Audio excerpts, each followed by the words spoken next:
At the University of Massachusetts Amherst, the Warren Lab in Holdsworth Hall is home to researchers in the field of natural sciences. My name's Aaron Grade. I'm a PhD student in the program in organismic and evolutionary biology at UMass. Grade studies the effect of urbanization on house wren behavior and nesting, and the overall nestling growth over time. So what I'm interested in is how birds perceive threats of predation differently in more urban versus more rural areas. I'm manipulating how scary a given area is by using playbacks of hawks and owls. So we randomly select which areas in urban and rural sites get the predator calls or the control calls. We usually have between 10 and 15 controls and 10 and 15 predator sites. So I'm just putting in the playback unit so we can play some bird calls to try and influence the house wren. This is a control, so I'm just basically setting up the MP3 player and making sure it's playing right and stuff. So. We measure all the nestlings in nests every 3 days or so. And we measure things like how big their wings are, their tarsus, which is a foot measurement, and we also measure their mass and their tail length as well. And we also check to see if they have any parasites or scabs that could indicate the presence of parasites on them. In addition to the experimental work, GRADE monitors other factors that could influence wren growth. Ambient eye buttons monitor temperatures in and outside of the nests. Vegetation surveys log the diversity of plants and human influence, which could affect insect variety. They only eat insects and they feed their nestlings insects, and you hear them either doing this sort of call or doing like a scolding sound. They have this really interesting sort of bubbly song. Additional birds of prey and mammal surveys are used to gauge the existing threats to wren nests.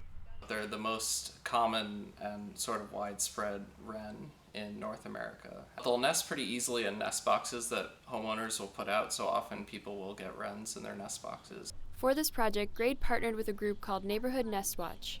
My study is within a much larger study that is being done for a number of years, and it's called Neighborhood Nest Watch. In the Springfield, Massachusetts area, it's being run by Dr. Susanna Lehrman, who's with the U.S. Forest Service. And it started in Washington, D.C. as a way for citizen scientists to get involved with monitoring bird nesting in their backyards. Specific sites have control playbacks that play common unthreatening birds such as mourning doves or woodpeckers.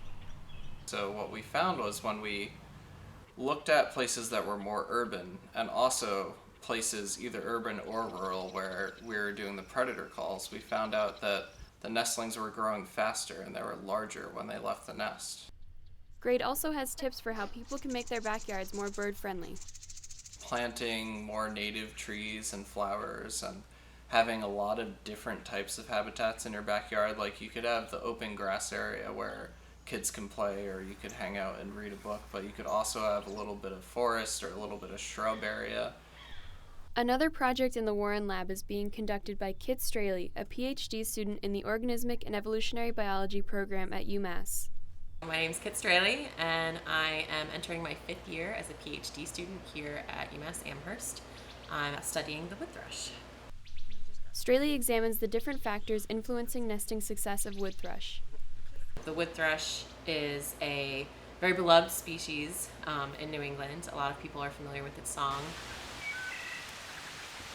The species is currently in decline across its habitat range in North America.